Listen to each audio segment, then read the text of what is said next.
How is it going, everybody? This is RBT finally coming at you with my 2013/2014 SEC Conference College Football Prediction/Preview video. And as you know, this has been a long time coming. I've been wanting to make these videos for a while. Just been very busy and finally got time over my trip to Texas, which happened last week. On the way there, I wrote down all my predictions and did a bunch of stuff regarding my videos on the long 14-hour trip there. And very simple, just like last year, going to predict each division. But this year, I'm actually going to add in possibly a record. I have them right here. I guess I'll go ahead and say the records. And I'll give a dark horse who could possibly surprise everybody and win the SEC. And I actually tried recording this video last night, and it had got to like 30 minutes, and I didn't want to upload that. I just want this to be probably around 10-15 minutes, so I'm going to try to talk as less as possible. But just like I said, going to predict each division, then talk about each team concluding that. So I'm going to try to get each conference prediction and outlook video out before the release of NCAA Football 14, which I get on July 5th, and I'll start making videos for that then. And I apologize, like I said, for the delay. Last year I came out with these videos mid-May, and it's about a month later now, so I'm sorry, but I'm going to try to get these out as quick as possible. And I'm going to try to talk as less as possible because I don't want this video to be 20 minutes. And I'm not doing a good job so far, but let's go ahead and get started. Without further ado, we'll go with the SEC West, start from bottom to top. And coming in at number 7, I have the Arkansas Razorbacks. Number 6, I have Mississippi State. Number 5, Auburn. 4, LSU.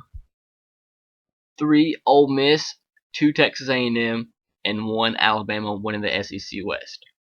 And then going into the SEC East, from bottom to top. Number 7, I have Tennessee. Number 6, Kentucky. 5, Missouri. 4, Vanderbilt. 3, Florida. 2, Georgia. And winning the SEC East, I have the South Carolina Gamecocks. And probably the biggest issue you guys are going to have with this division, with all of these predictions, is the fact that I have Ole Miss in front of LSU. And I'll get to that in a little bit, and I will promise you guys I will explain that decision in just a little bit once I get to LSU and Ole Miss. But Alabama, number 1, I have them actually going 12-0, which is 8-0 in the conference. It's going to be a great team coming back. I mean, you have a 2-time national championship coming back as a quarterback, going for a three-peat. Great stable running backs, probably the best wide receiver core in the SEC, if not one of the best in the country. A talented defense coming back.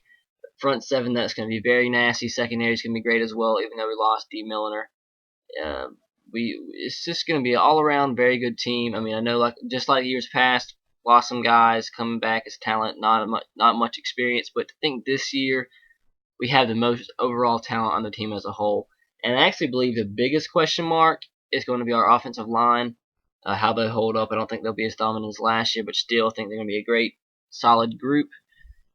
Bring back 6 guys on the offensive side of the football and 7 starters on the defensive side of the football. So we actually get back DeAndre White, who coming in last year many thought was going to be our best receiver, and he actually was hurt all year with the ACL tear, or it might have been MCL, I'm not real sure. But combine him with Amari Cooper, Kevin Norwood, Chris Black, Kenny Bell, so on and so forth. This is going to be a great defense. I mean, a great wide receiver core. So A.J. McCarron's going to have a field day. It's going to be fun to watch Derrick Henry, see how he can do. But Kenyon Drake, Justin Fowler is also coming back, who can be our H-back, running back / H-back. And he was missed for a lot of last season. A lot of people didn't really recognize that because he was a really big contributor on our offense. So we get all that back. So 12-0, have Alabama actually going to the national championship. Well, actually, I'm not going to give that away, so pretend you didn't hear that. Moving on to number 2, I have Texas A&M at 11-1, 7-1 in the SEC. Obviously, have their one loss to the University of Alabama. With that being said, they're going to be just as good as last year. But the reason being, I have them losing to Alabama. I know it will be tough going into Cal Field, but I mean, I just think the way that Johnny Manziel played against Alabama was just completely shell-shocked the whole entire team. Nobody really expected him to play that well. And, I mean, as you saw in the game, they adapted more to his play style. So you gave him 2 quarters, and they pretty much shut him down after that. But he went hog wild the first couple quarters. But after that, he was pretty much kept in tune, and he didn't do too much, and they about allowed a 21-point comeback. If it would have been for that goal line stand there at the end with the interception. But like I said, you had 2 quarters to prepare, and they played very well. Give them a whole entire offseason to prepare. I think they'll be ready for Johnny Manziel, and I think it'll still be a close game. They're a very talented team, but I think Alabama will have enough to beat them this year, and we'll repay them for last year. But like I said, the rest of the games I have A&M going 11-0, coming in second place in the SEC. Possibly that probably will get them into a BCS bowl, but they lost Ron Swope, but they bring back the best receiver, Mike Evans. He actually brings 6 back on the offensive side of the football, 5 on the defensive side of the football. Kevin Sumlin in the second year.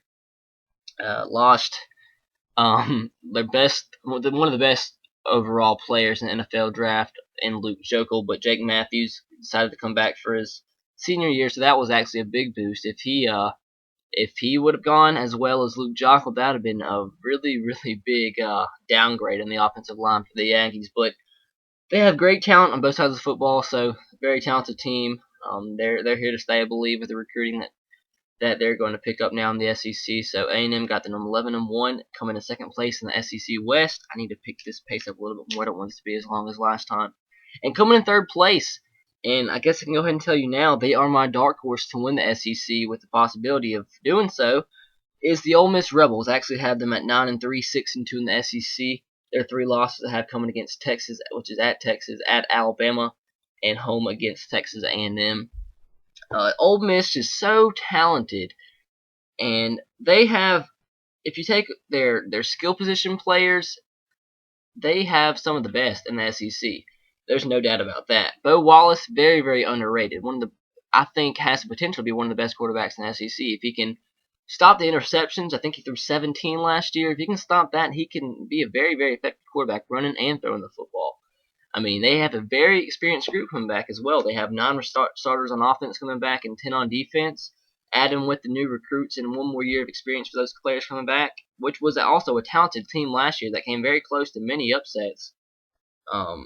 They're going to be a heck of a football team this year, and if they actually have the possibility of competing for a SEC West championship and maybe even an SEC championship, they have to really improve in the trenches. That's where they lost last year, and they helped on the defensive side of the football definitely with signing the best player in the country, Robert Nkemdiche, alongside his brother Denzel Nkemdiche, which one of the best defensive players overall in the SEC and in the country.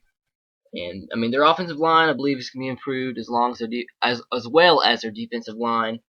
Not only because the son of Ole Robert Nkemdiche, but just overall, just a very talented team. They actually have one of the most underrated wide receivers in all the SEC, in Dante Moncrief, and tack that along with the signing of a 5-star wide receiver. They're just going to be very, very talented. His name was Laquan Treadwell. I'm sorry, I couldn't remember there. But Jeff Scott also coming back, a really good running back, which was not heard of much last year. He actually had 900 yards and 6 touchdowns in the SEC. So, like I said, very talented team. And if they can improve in the trenches like I think they can, they're going to be very, very talented and hard to beat. So, and they very well may upset one of Alabama or Texas A&M because they're just that talented. And speaking of the dark horses, the first game of the season they actually play at Vanderbilt, and that was actually a toss-up because I was kind of going back and forth between putting Ole Miss or Vanderbilt as my dark horse because both teams have the possibility and the potential to be just shocking this year, how good they could be. But I ended up going with Ole Miss, obviously. But I guess you can go ahead and say I have dark horses in Vanderbilt and Mississippi. But let's move on. Like I said, I'm trying not to make this too long. Going to number 4, which is LSU. And like I said, man, LSU, they're going to be talented as ever. But there's always a fine line in between bringing back talent and bringing back unexperienced talent and bringing back experience. And there's no doubt with the recruiting that LSU has, they stockpile talent each year. And but they lost too many guys. They lost way too many guys. They only bring back 4 on the defensive side of the football. That's not counting losing Tyrann Mathieu as well, who was supposed to be back this year, but he decided to enter for the NFL draft because he could not stop with his drug problems. But every single player that they lost just about was picked in the higher rounds of the NFL draft, so they're losing a ton of talent, and that's a ton of experience as well. So I don't think they're going to be able to smooth sailing into SEC and compete for another SEC West title. I have them actually struggling pretty mightily this year. And if they want to possibly compete for SEC West title, Zach Mettenberger's got to play like he did against Alabama all season long, because they not only lost defensive players, but they lost Spencer Ware, who is their featured running back, um, Russell Shepard, and many, many more players that really helped LSU to the top the last couple of years. So, I mean, they do have a good, stable, 2 pretty good running backs in Alfred Blue and Jeremy Hill.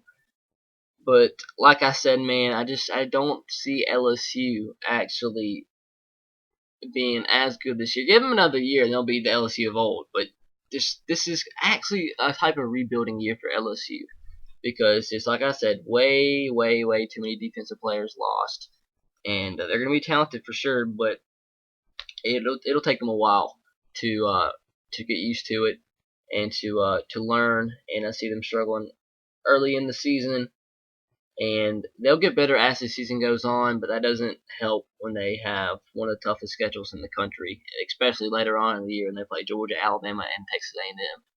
And record-wise, to be honest with you, some LSU fans are gonna be very disappointed in me and very angry at me, but that had them going 7-5, 4-4 in SEC play. I actually have them getting upset week 1 against TCU. Have TCU winning that game in a close one. Have them losing at Georgia, at Ole Miss, which was a toss-up for me, at Alabama, and losing home against Texas A&M. So there you have it, LSU fans. You can go ahead and hate on me in the comment section below, because I know you will. And moving on to number 5, we have the Auburn Tigers.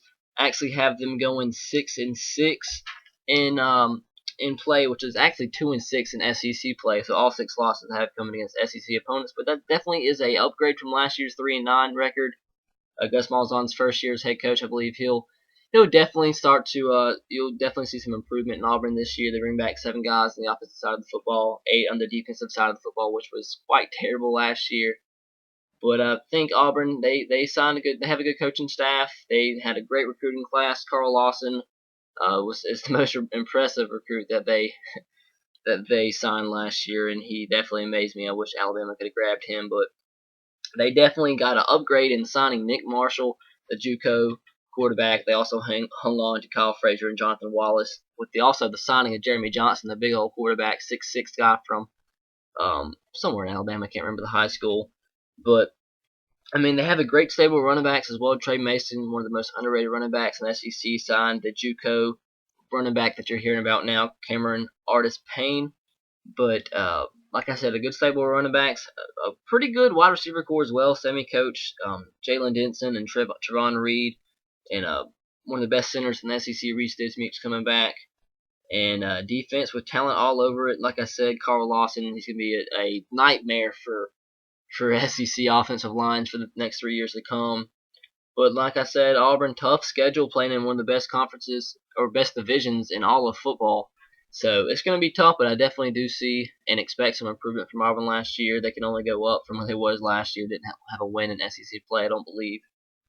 But if I can tell you real quick, the losses I have coming to LSU, Ole Miss, Texas A&M, at Tennessee, which is kind of an upset. I have them actually looking really a trap game in between Arkansas and Georgia.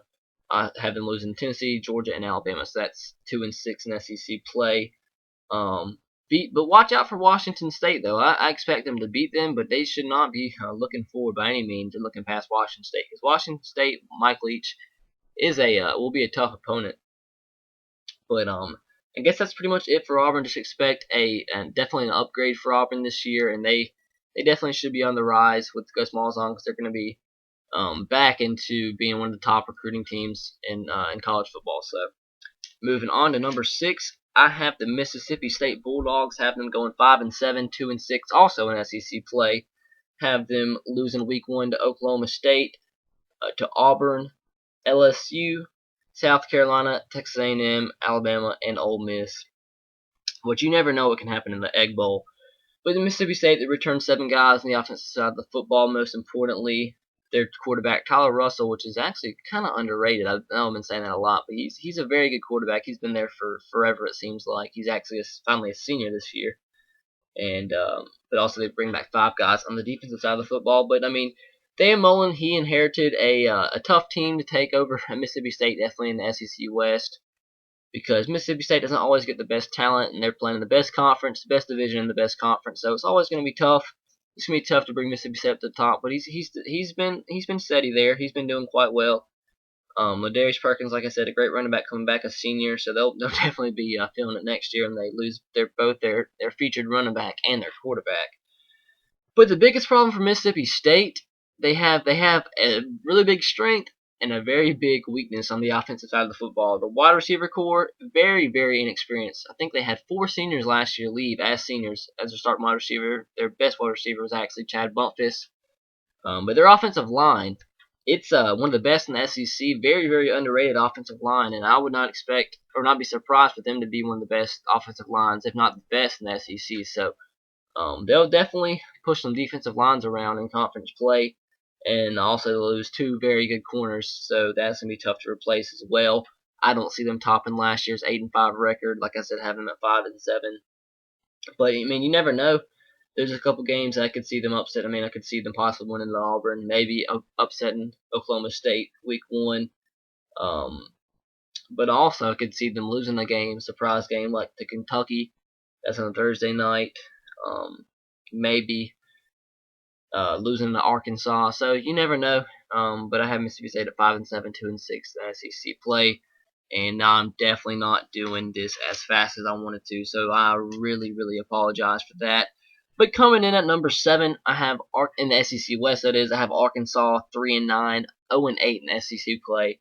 Have them winning the first 3 games against Lafayette, Sanford, and Southern Miss, but have them losing to Rutgers, Texas A&M, Florida, South Carolina, Alabama, Auburn, Mississippi, Mississippi State, and LSU. They don't really benefit from an easy schedule by any means, because I mean Lafayette, Southern Miss, I believe is going to be tough games for them. But all the magazines that you're looking at now has Arkansas maybe to finish 4th, 5th in the SEC, and Brett Bielema's first year as head coach. I don't see that.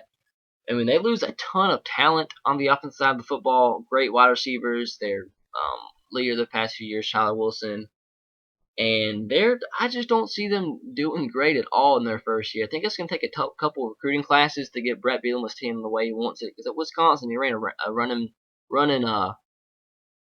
pretty much pounded offense with the running backs, running 30 times a game with the running backs they had there featured at Wisconsin the past couple of years. And they really don't have that personnel right now to be effective, especially in SEC play. I mean, at Wisconsin, he also was known for stout defenses, so he has experience coming back with Arkansas with 8 returning starters on the defensive side of the football. But I'm not sure that's really the talent that he wants, especially to compete in the SEC, because Arkansas definitely not known as a talented defense in the past few years. I mean, that might change in the Brett Bielema, but not enough to actually lead them to any type of bowl game or anything, or be competitive in the SEC for now. But like I said, they lost Tyler Wilson. They have Brandon Allen coming back, probably going to be the starting quarterback, and Jonathan Williams actually going to be their starter. So if they want to be successful at all this year, he's going to have to surprise some people, as Brandon Allen needs to. And they don't, like I said, they don't have the wide receiver core. The offensive line isn't as strong as it needs to be.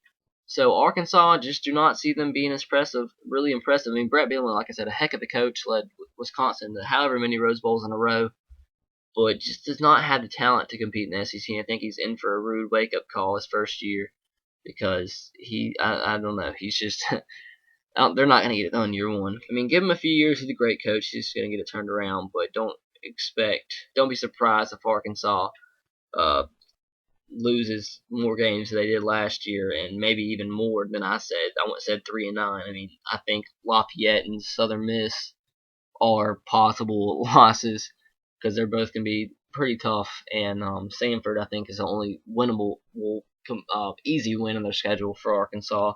I mean, like I said, they have a couple games they could upset here. They could upset Auburn, Ole Miss, Mississippi State, possibly maybe even LSU because that game's always crazy. Maybe Rutgers.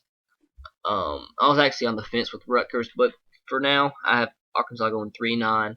So let's move on to the SEC East. Man, really got to speed this up to 20 minutes. Sorry about that, guys. I really don't mean for it to be so long, but let's go ahead and start with South Carolina. Have them actually winning the SEC at 11-1, 7-1 in conference play. And the thing is, don't bite me about this. Have South Carolina actually losing to Georgia, but the difference is really have Georgia losing to Vanderbilt, which is a shock. I'm kind of giving this away, and Clemson. I actually have South Carolina beating Clemson. So head to head, I have South Carolina worse than Georgia, but I just believe the overall record is going to be better for South Carolina and have them win the SEC East. So it's kind of confusing there. But I just believe coming out the gate, I think Clemson's really going to surprise Georgia with that inexperienced defense and just take over and beat them. But by the time season's in, I think South Carolina, with their recent success against Georgia, against Clemson, I think they'll get the W there at the end of the season. But the one loss, like I said, at Georgia week 2, Georgia, I believe, will rebound after their loss against Clemson week 1. South Carolina, they don't have a gimme game week 1. North Carolina is a very tough team, and I could very easily see North Carolina shocking South Carolina in this game. But I'm gonna go with my gut feeling and say that South Carolina's gonna win that game.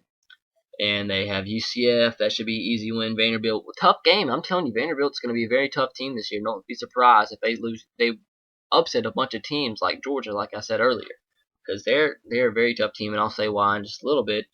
But they actually benefit from a quite easy schedule.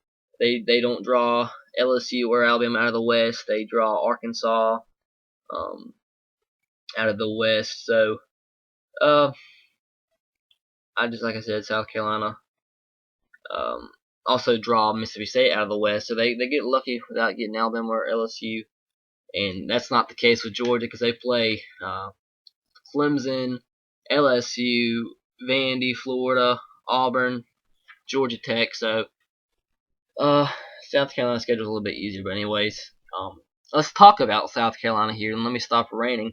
They bring back 7 guys on the offensive side of the football and 5 guys on the defensive side of the football. And I think the fact that Marcus Lattimore was actually hurt last year in the last couple of years, and they learned how to play offensively without Marcus Lattimore, kind of benefited them for the future, such as this year. I think Mike Davis is going to be quite a good back in South Carolina's offense, and they bring back Connor Shaw, and it'll be just that much better because Connor Shaw and Dylan Thompson, also second-string quarterback, who come in and play just as effective as Connor Shaw did or can. They both shine in the bowl game against Michigan. They're just 2 really talented quarterbacks alongside a pretty good wide receiver core with Bruce Ellington, Shaq Rowland, 2 young wide receivers with a pretty experienced offensive line.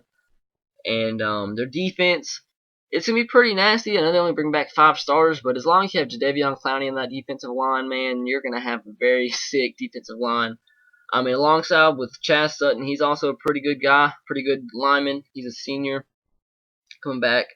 Not to mention Kelsey Quarles and J.T. Surratt, 2 juniors in the inside in that 4-3 scheme by Steve Spurrier. But like I said, as long as they have the talent they have there now with Steve Spurrier as the head coach, they'll be successful and benefiting from a quite easier schedule than Georgia this year. I have South Carolina going 11-1, 7-1 in SEC play. So moving on to number 2, I have the Georgia Bulldogs going 10-2, 7-1 in SEC play. The 2 losses I have coming week 1 at Clemson, and then later on, like I said, at Vanderbilt, a little trap game there before they play Florida after a Missouri game. So, like I said, Georgia, they have a heck of an offense. They have Aaron Murray, one of the best quarterbacks in the SECs, broke so many passing records, broke Matthew Stafford's record, so on and so forth. Leader. He decided to come back this year because he could have left the NFL and been one of the best quarterbacks coming out of the draft. Maybe even got drafted in the first round because I think he'd been head and shoulders above anybody else coming out last year. He decided to come back for a senior year to have a chance at playing for a national championship after coming 5 yards shy of that last year. So you gotta reward him for trying to come back and lead Georgia to the first national championship in a long, long time, alongside with probably the best. I think if you put more than two running backs into the discussion, I think Alabama has the best depth at running back. But with just a 1-2 punch in Todd Gurley and Keith Marshall, I think Georgia has the best running back duo in the SEC and probably the best running back duo in the whole entire country. That's just absolutely sick, and they're both just sophomores, so watch out for them, not just this year but next year as well. And decent wide receiver core: Malcolm Mitchell, Jonathan Rump, Michael Bennett. Sorry. Um, but like I said, they bring back 9 guys on the offensive side of the football and 3 on the defensive side of the football. So that's going to be very tough with the tough schedule that they have. And that's why I see them losing 2 games. And, I mean, it could be any of these 2 games. It could be against Florida, possibly upset against Auburn, Georgia Tech even maybe. I just see them somewhere, maybe LSU. I just somewhere see them losing 2 games just because of the inexperience in defense. I mean, the talent's there. Just they weren't as talented like a team like LSU. I know I said LSU earlier, are very talented coming back. They lost so many good players, but Georgia not necessarily lost so many players aside from Bakari Rambo, Jarvis Jones. I just don't think they're as talented as a defense like LSU coming back with the raw talent. So not being as talented like a team like LSU minus the experience, they're somewhere along the way they're gonna have 2 losses. And I want to apologize real quick because this is taking a while here, 27 minutes, and I'm kind of losing my mind here. But I guess that's pretty much it for Georgia. I don't see them, like I said, winning the SEC East. I mean, they very well could. I could be dead wrong here, but I have them going 10-2, and losing or coming in second behind South Carolina in the SEC East. Now coming in at number 3, like I said, I gotta try to speed this up here. It's almost 30 minutes. I really apologize, guys. I have Florida. I actually have them going 8-4, 5-3 in SEC play. The 4 losses have come against Miami in week 2, which is kind of an upset there. LSU, which is at LSU, Georgia, and South Carolina.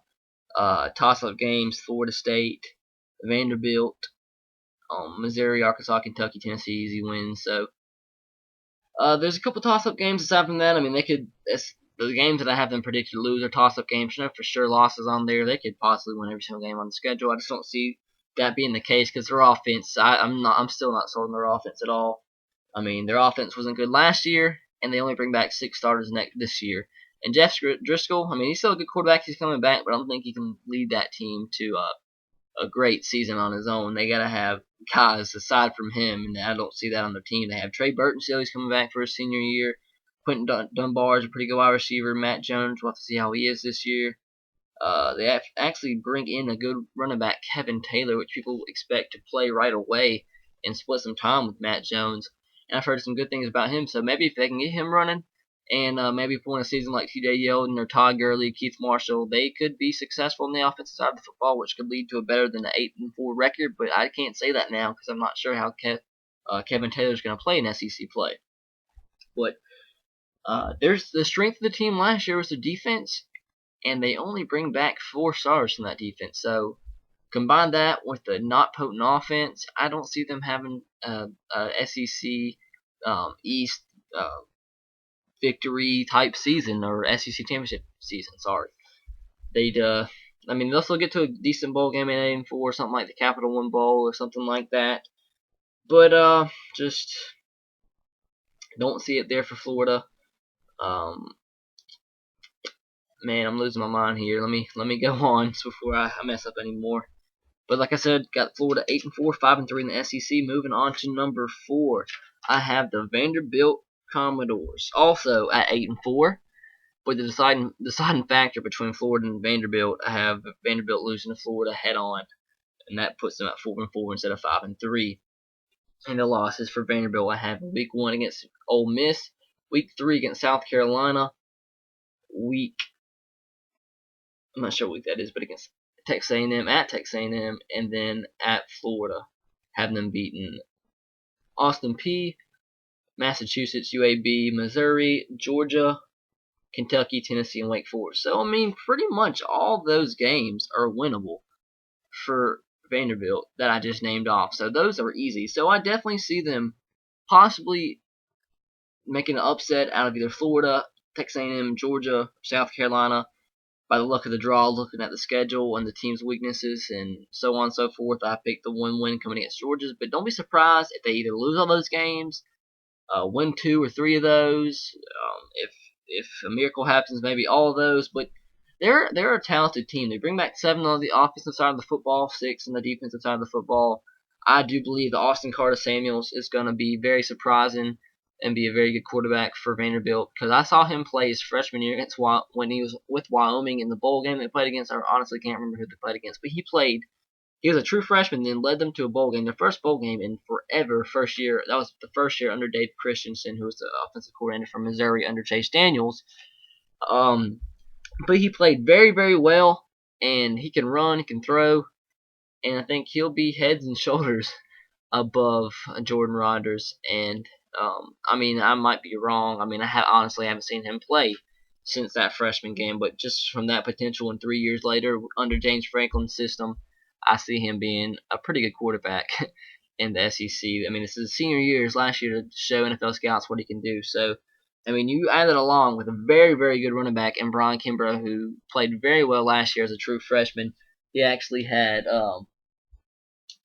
he had 432 yards from scrimmage. It's a 6.3 yard per carry average in the SEC. He was behind Zach Stacy last year, so he's finally the featured back. But he can be potentially one of the best running backs in the SEC. Add that with Jordan Matthews, which some say is the best receiver in the SEC, and Chris Boyd. That might be one of the best 1-2 duos in all the SEC at the wide receiver position. They also have a pretty good experienced offensive line coming back. They actually have 3 juniors and 1 senior on the offensive line, and they have 6 guys coming on defense coming back. But like I said, just from the skill position players, they're pretty big actually in the trenches, a lot bigger than I thought they were going to be. I'm not sure what their weights average, but I'm sure it's over 300 pounds, and that's kind of surprising for Vanderbilt to be honest with you. But Vanderbilt, I believe, going to be a dark horse in the SEC this year. I know I actually labeled Ole Miss as a dark horse, but that's really a co-dark horse there, but I didn't want to do that officially. But anyways, Vanderbilt 8-4, 4-4 in the SEC, definitely going up for the Vandy program, and I think it's only going to get better from here on out. So let's move on to Missouri at number 5. Have them going 6-6, 2-6 in SEC play. Losses against Vanderbilt, Georgia, Florida, South Carolina, Ole Miss, and Texas A&M, and I don't see Missouri winning any of those games. I don't think it's really maybe pulling one upset, but aside from that, I don't see it's possible. And also another toss-up game is at Indiana, because Indiana is much improved, and Indiana actually has a pretty tough environment there. And that they're improved, like I said, so that might be a toss-up game there as well that we might need to look out for. And also Kentucky's quite improved, so that could be tough as well. But Missouri coming back, they have 8 guys on the offensive side of the football and 6 on the defensive side of the football. Probably the biggest loss on the defensive side of the football is defensive tackle Sheldon Richardson, who was a plug in the middle there on the D-line. On the wide receivers for Missouri, they lost their guy last year. Honestly, can't even remember his name. T.J. Moe, that was his name. He was very impressive, actually, to me against Alabama. But James Franklin coming back for his senior year, he actually disappointed me last year. Wasn't near as good as I thought he was going to be. Didn't get to see him live, really, aside for the Alabama game at least, because I was really excited to see him play how he'd fare against Alabama, but he was hurt for that game. And actually they had their second string in Corbin, what was his name? Corbin Bergstresser, that was it. But this year, Dorial Green Beckham, though, he was the number 1 recruit 2 years ago, and expect him to have a big year. He's going to emerge. He didn't really live up to his expectations last year, but I think that was really because of all the injuries and struggles of James Franklin. But I expect James Franklin to have a big year this year. They almost just about upset Florida last year. But it was too many turnovers by James Franklin, so he's got to cut out the turnovers. He can run the ball, but don't make yourself suspect to injury, just because they're not a good football team with James Franklin as not as the starting quarterback. So if James Franklin can stay healthy and Dorial Green-Beckham proves to be a great wide receiver and a target for him, and the defense hangs tough with the loss of Sheldon Richardson, they can be a bowl eligible team, and that'll be the first time as the SEC member. So, like I said, Missouri got them 6-6. And moving on, have two more teams left. I want to get this under 40 minutes. Gosh dang, I apologize, guys, if you're watching this. I know this is probably very boring, and probably half the people watching this have exited out the video, so I apologize. But moving in at number 6, I have the Kentucky Wildcats. Have them at 4-8, 1-7 in SEC play. The losses I have against Louisville, Florida, South Carolina, Alabama, Mississippi State, Missouri, Vanderbilt, Georgia, and that is it. The wins are coming against Western Kentucky, Miami, Ohio, Alabama State, and Tennessee. And really, the only for sure win I have on there is Alabama State. I mean, Western Kentucky is a dangerous Sun Belt team, as we saw last year, because they actually lost to Western Kentucky last year. But I think Kentucky will be better this year under head coach Mark Stoops. Miami, Ohio. Well, Miami, Ohio is more of a winnable game than Western Kentucky. Miami, Ohio won't be as talented this year because they lost their one of the best quarterbacks they've ever had there in Zach Dysart. And but like I said, the rest of the games are pretty much a loss for Kentucky right off the bat, unless they completely shock the world. But they bring back 7 guys on the offensive side of the football, 7 on the defensive side of the football, so they're quite experienced coming back. Maxwell Smith, I expect over time to develop into a pretty good quarterback there. Raymond Sanders, the senior coming back, is underrated running back, but a quite talented running back there in Kentucky.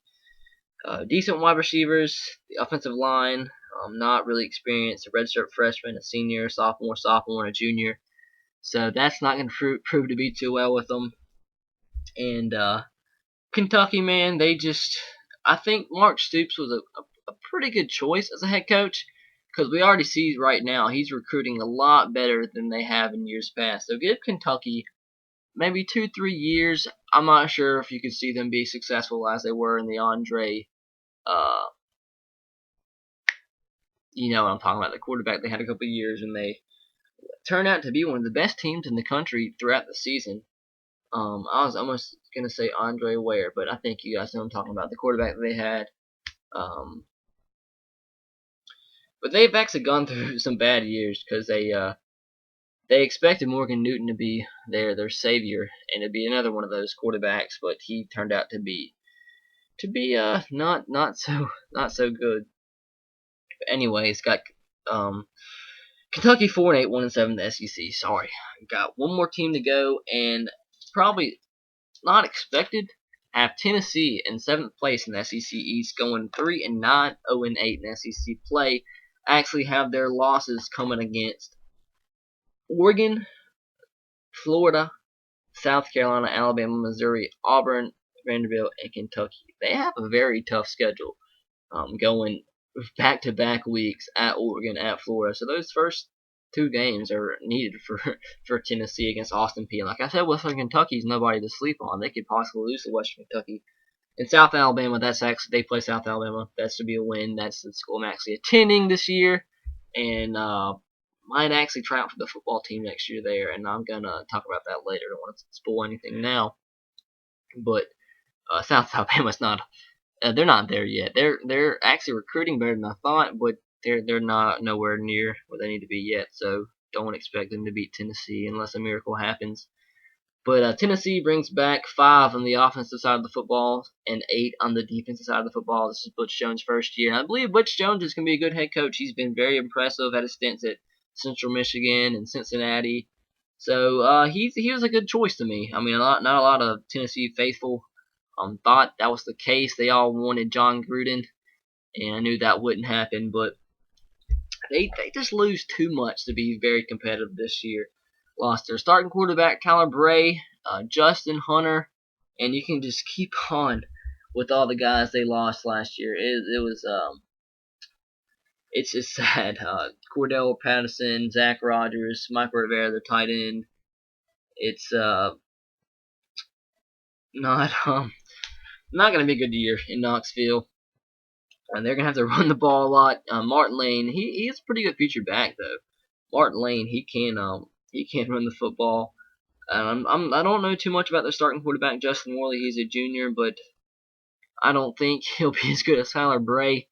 But we'll just have to see, because I really am very unknown to Justin Worley, and it'll be kind of fun to see how Butch Jones' offense can fare in the SEC, because I mean he runs kind of that spread option attack he did with Cincinnati with Zach Claros and all the other quarterbacks there, Munchie Legault last year, Brennan Kay, but it'll just be Tennessee, I believe. Give them a couple years. I mean, a lot of the teams now. I'll see every single team in the SEC going on up from here. I think every team in the SEC now has a stable of coaches that can be very impressive and help each one of these teams improve. And the teams that are there up to the top now, I think, can stay there and be successful. But don't be surprised if you see more and more similarities in records and overall spreading the wealth, I guess you could say, of the talent in the SEC, because every single one of these teams, I think,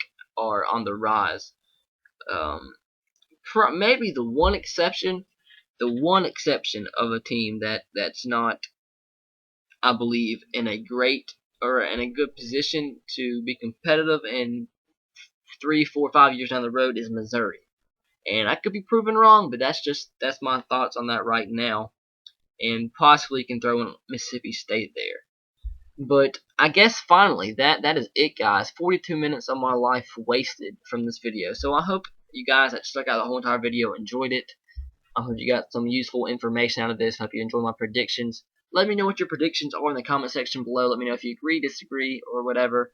Just let me know how you thought about the video. I know there's not a lot of stuff on the screen. It's more like a radio broadcast, but that's really all I have to work with right now. So hope you have a great day, and as always, roll Tide, go Sox, and go Titans to you. I will talk to you later, and expect more of these videos coming out daily in the next week or so. Big 10 is probably going to come tomorrow. I actually have my list right here. Big 10. Then I have the Big 12, then ACC, Pac-12, and then the American Athletic Conference. And I'll probably do just one video for the non-BCS teams. I probably won't even go into detail with them. Just give the records. And after that, a BCS bowl prediction video, maybe another video or two. And then July 5th, when I get NCAA Football 14, I'll start making plenty of videos for that. So hopefully that will upgrade my channel from the lackluster content that's been out of the last few months since football season ended, and hopefully that'll help you guys become happy with me once again. So see you guys later. Roll Tide, go Sox, and go Titans. You have a great day, and I'll see you tomorrow.